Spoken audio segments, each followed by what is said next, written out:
Hi everyone, so we have a solar eclipse taking place in Aries. This is another one of these lunations that is taking place just after midnight if you live on the East Coast, but for a lot of you it's going to take place on April 19th. For me, technically, it's going to be on the 20th. And this is a collective tarot reading for my Freedom, Love, and Woo homies.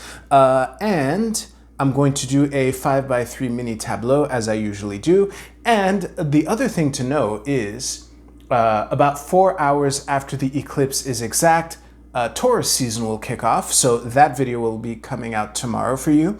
But let us take a look at what this eclipse has in store for us. The question that I shuffled on for this is, what cliff are we being pushed off of?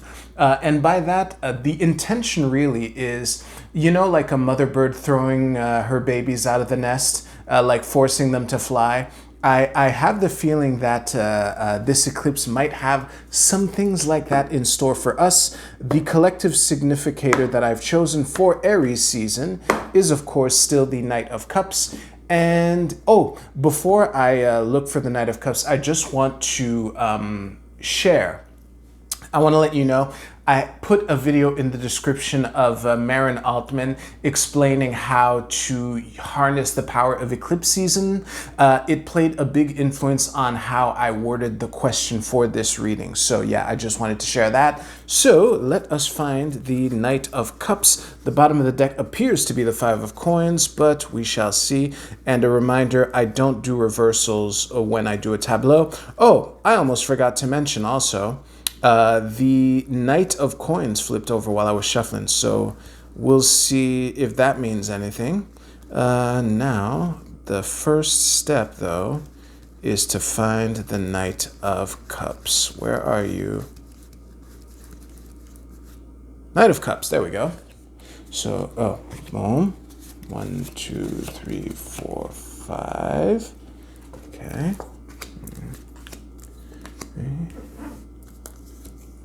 1, 2, 3, 4. That is the Nine of Swords and the Magician. So the bottom of the deck is the Five of Coins. So I'm going to stare at these cards a bunch, and I'll see you right now.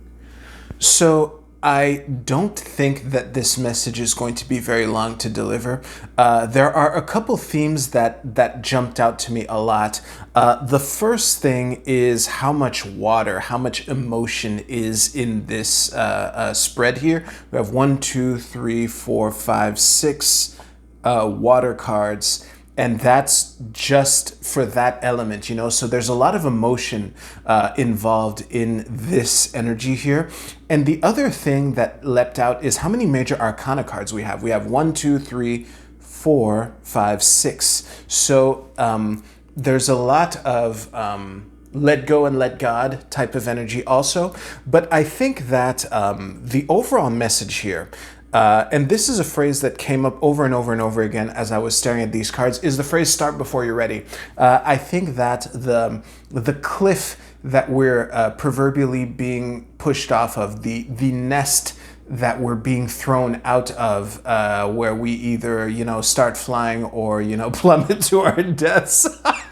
That went dark pretty fast.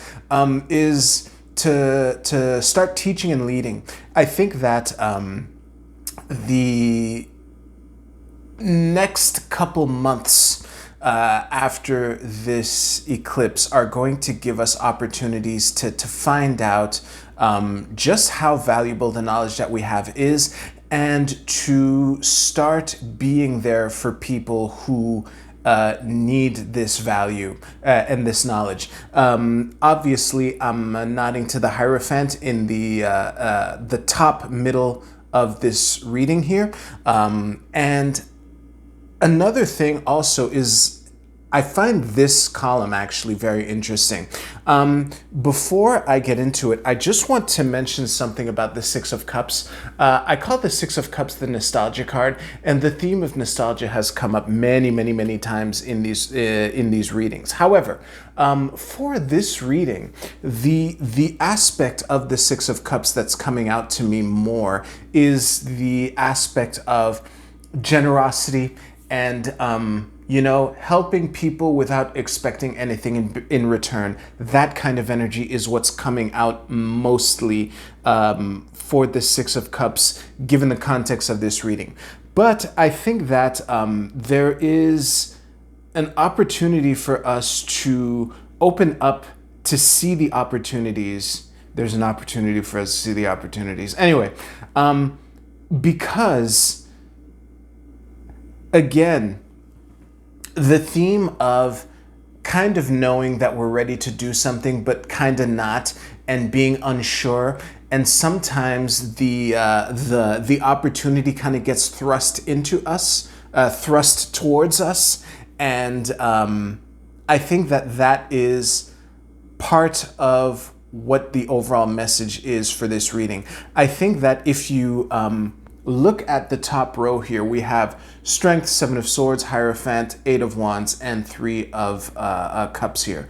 I think that through the work that we've done here, while, you know, the checkpoints that we've reached to get to this point, to put ourselves in a position to enjoy the fruits of where we're at, and maybe even create opportunities for ourselves, talking about the Empress here, and in potentially unconventional ways with the Seven of Swords here. If you tie it into this, it's kind of looking like the people who the opportunity to lead and to teach will express itself in the people who are opening up to wonder what the hell is going on. And through that, we can change their perspective. There's a lot of different ways to read the Hangman here, which is why I was hesitant just now. I might elaborate on this a little more very shortly. But kind of through that, we can find, you know, our community and create some real magic. But the Ace of Cups here, it also has a double meaning of, yes, there's opportunities through all of this. However, it's still the beginning. The Ace of Cups is the beginning, just like any ace, you know. So the lessons that we will have thrust upon us in the months after this eclipse are looking like opportunities to get to the table in order to build the world that we want to build. And I think that one other aspect here is this Nine of Swords. The imagery on this card really leapt out at me. Like traditionally, the Nine of Swords features this woman who's like sitting up in bed, you know, staying up awake at night. But the bound hands here, almost as if there are people who might actually see how their hands have been tied, and through that kind of, how can I say this? Through the realization on how their hands have been tied, that we can come and guide them and explain, basically, to share our knowledge, because these are the people who are most needed, you know, and again, doing so without expecting anything in return. I think that it's important to keep that in mind. But yeah, obviously with a Five of Coins at the bottom of the deck here, this is really a further nod to the concept of helping each other out through hard times, also alluded to by the Six of Cups here. Was there anything else I wanted to mention? Honestly, the dominance of emotion and cosmic forces, for lack of a better phrase, with all the major arcana cards here, is kind of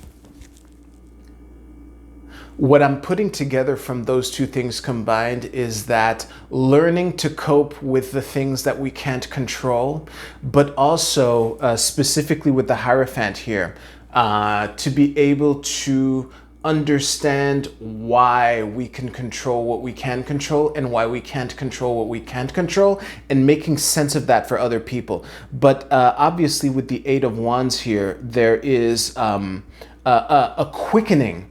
There's a quickening that's announced in this energy here, and from that, the cream will rise to the top to form a community, and the others just won't, you know. There was something else that I wanted to mention. Oh yeah, this V here was very intriguing to me. Four of Wands, Knight of Cups, Hierophant, Hangman, Magician. Almost as if the things that we've accomplished here, and I'm kind of rehashing what I've already covered in this reading, so I'll do it quickly.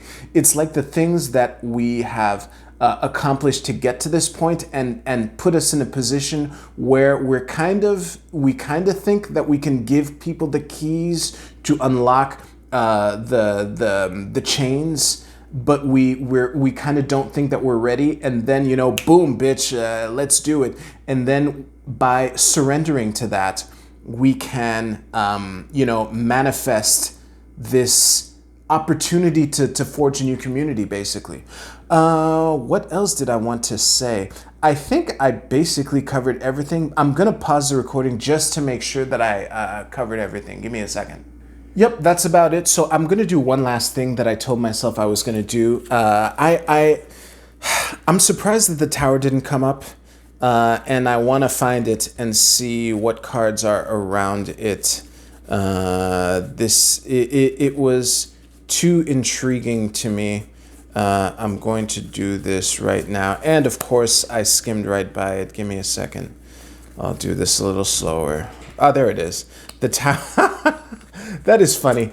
So we have the Tower, which I was surprised to not see, is surrounded by the frickin' King of Cups, which has made several appearances in this reading.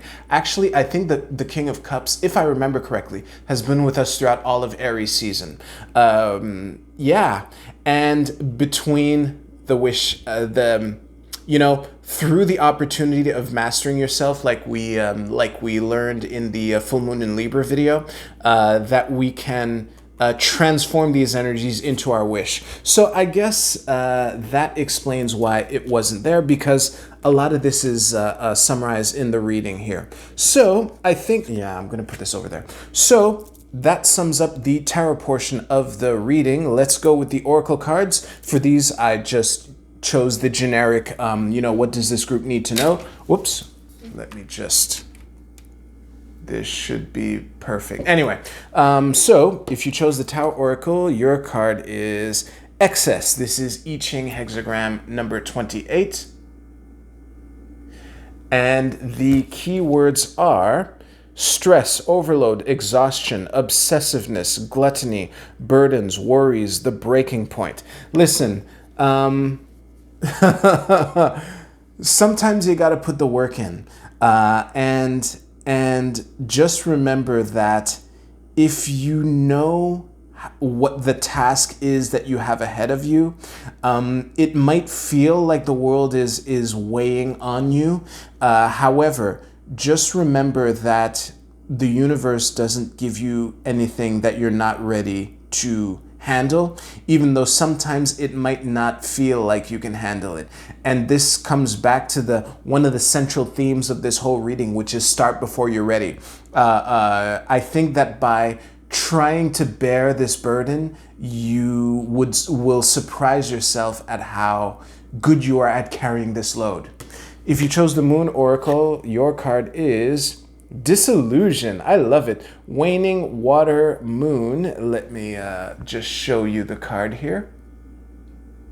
So I think that for you, the simplest way to tie this into the reading that I gave is to be on the lookout for disillusionment in others.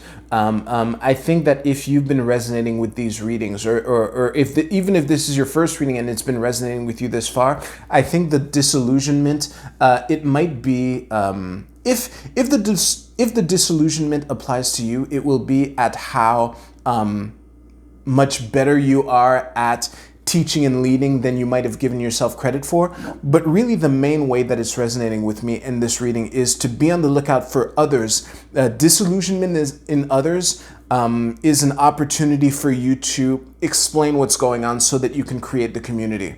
Yeah. And finally, if you chose the Prism Oracle, Sacred Geometry, sorry, your card is Earth. Let me just read the text under here. It reads, "The frequency of Earth activates our deep connection to this physical plane by showing us the beauty of all the aspects of our Great Mother and revealing the more ethereal spiritual aspects of our nature."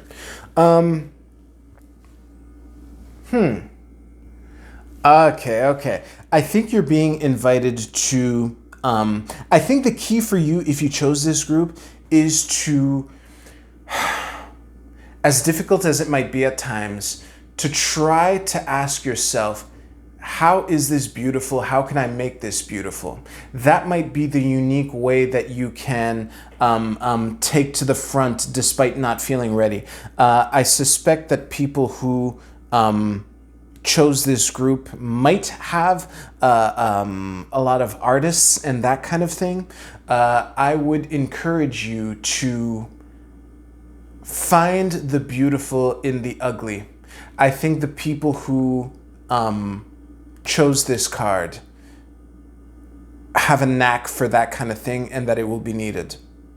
So that was a mic drop right there. So if this reading resonated with you, please give this video a like. Taurus season begins about 4 hours after this eclipse is exact. That video will come out tomorrow. We'll see what waves will be surfing for the next little while. So thank you very much for watching. You take care. I'll see you soon.